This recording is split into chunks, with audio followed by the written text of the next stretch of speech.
cave lake. And you're actually standing on an island in the lake, and it extends this way behind us. And we're going to walk on a bridge over it. Before we continue, I just have a little bit of geology to review with you guys. Oh, fun for it. Do you know what we call these ones that hang tight to the ceiling? Stalactites? Exactly. And the ones that you might trip on? Slide ones. Right on. Now here's a little trickier one. When they grow together, what do we call them? A column. You guys are, I didn't even need to review you guys. You call them a column. You gave that away. What do we call them? Well, since you guys are such geology whizzes, I have a challenge for you guys in this room. What do you guys notice about these stalactites? For what? These stalactites over here? What do you see about them?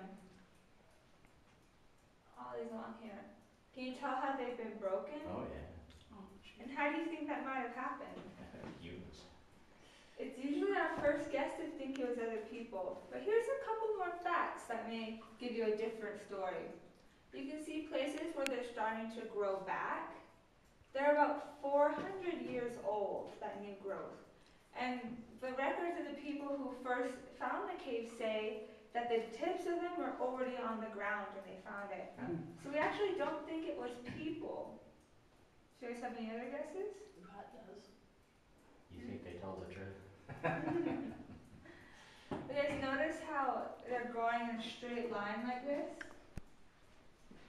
This is our middle cave fault. We're actually standing in a fault line right now.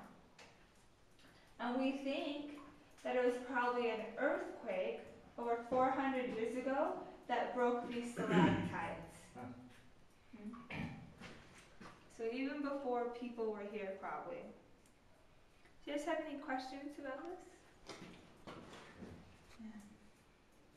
How much the total cave do we actually see? About half of it? You probably see a good 50% of the cave. There is another cave tour called the Introduction to Caving Tour, which sees the rest of Hansen Cave. That's about 300 more feet that you see. And then there's a lower passage that runs parallel to the last cave. Yeah. So, but most of the cave that you do see that way. Most of the little things you see coming off don't go much farther than you can see. You guys have any other questions? Questions are great. They make the tour much more interesting. Well, we're going to have a couple low passages from here on out in the cave. So we ask that if you have a backpack,